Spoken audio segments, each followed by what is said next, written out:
गुरु प्यारी साध संगत जी, सभी को हाथ जोड़कर प्यार भरा राधा स्वामी जी। गुरु प्यारी साध संगत जी, आज की इस साखी में आप जानोगे कि गुरु घर के लंगर की कितनी अहमियत होती है। नसीब वालों को ही नसीब होता है गुरु घर का लंगर। साध संगत जी, ये बात बड़े बाबा जी के समय की है। एक औरत थी जिसका नाम परम कौर था। परम कौर पंजाब के मोगा शहर की रहने वाली थी और एक समृद्ध परिवार से भी थी। उस औरत की एक मित्र थी जो व्यास और बाबा जी को मानती थी। एक दिन उसकी मित्र ने परम कौर से व्यास साथ चलने की जिद की तो परम कौर उसके साथ व्यास जाने को मान गई। तय दिन और समय के हिसाब से वो दोनों ट्रेन में व्यास के लिए निकल पड़े और वहाँ पहुंचकर पहले उन्होंने बाबा जी का सत्संग सुना। फिर वो दोनों गुरु घर का प्रसादा यानी लंगर खाने के लिए लंगर गृह गए। परम कौर क्योंकि एक अमीर परिवार से थी तो उसके नखरे भी वैसे ही थे।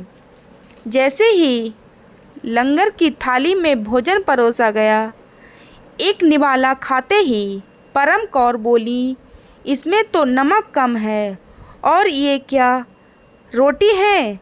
ये रोटी तो ठीक से पकी भी नहीं है। लेकिन अपनी मित्र के कहने पर उसने खाना शुरू किया और अंत में उसने आखिरी रोटी नहीं खाई और उसने सबकी नज़रों से बचकर उस रोटी को अपने पर्स में छिपा लिया और वहाँ से चल दी। फिर वह अपने घर मोगा वापस आते समय उसने उस रोटी को एक कूड़े में चिपके से फेंक दिया और अपने घर मोगा वापस लौट आई। कुछ दिनों बाद परम कौर के पति को व्यापार में घाटा होने लगा और उसका एक बेटा था जो कि स्कूल में फेल हो गया। दिन बीतते गए और उसके पति को बार बार घाटे की वजह से कर्ज लेना पड़ा। कर्ज इतना बढ़ता गया कि उसके घर के बिकने की नौबत भी आ गई। उनको कुछ समझ नहीं आ रहा था। फिर एक दिन उसने अपनी उसी मित्र से इस बारे में बात की जिसके साथ वो ब्यास गई थी। तो उसकी मित्र बोली, तू चिंता मत कर, बाबा जी सब कुछ ठीक कर देंगे। तू मेरे साथ उनके दर्शन को और सत्संग सुनने को चल, सब कुछ ठीक हो जाएगा। तभी परम कौर अपनी मित्र के साथ एक बार फिर ब्यास गई और सत्संग सुनने के बाद उसने बाबा जी से कुछ पूछने की इजाज़त मांगी। बाबा जी ने प्रेम स्वरूप हाँ भरी।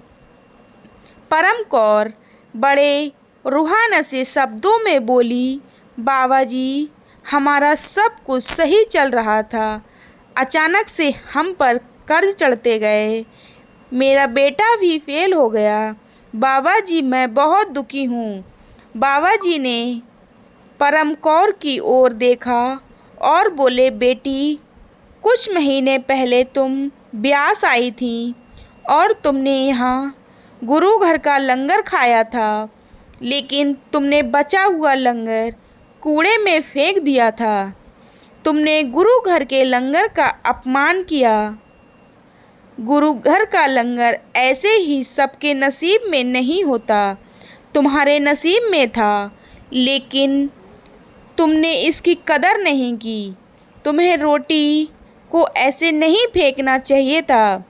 वैसे तो गुरु घर का असूल है कि थाली में अन्न का एक दाना भी नहीं बचना चाहिए। जितना खाया जाए उतना ही थाली में लेना चाहिए। तुम चाहती तो घर जाते समय उस रोटी को चिड़िया या किसी भूखे पशु को खिला देती, जिससे उस लंगर की रोटी से किसी जीव की भूख शांत हो जाती। लेकिन तुम्हें उसको कूड़ेदान में फेंकना ही सही लगा, इसीलिए तुम्हारे ऊपर इतनी मुसीबतें आ रही हैं। उस कुल मालिक से अपने किए हुए काम की माफ़ी मांग लो, बाकी सब उस पर छोड़ दो, सब ठीक हो जाएगा।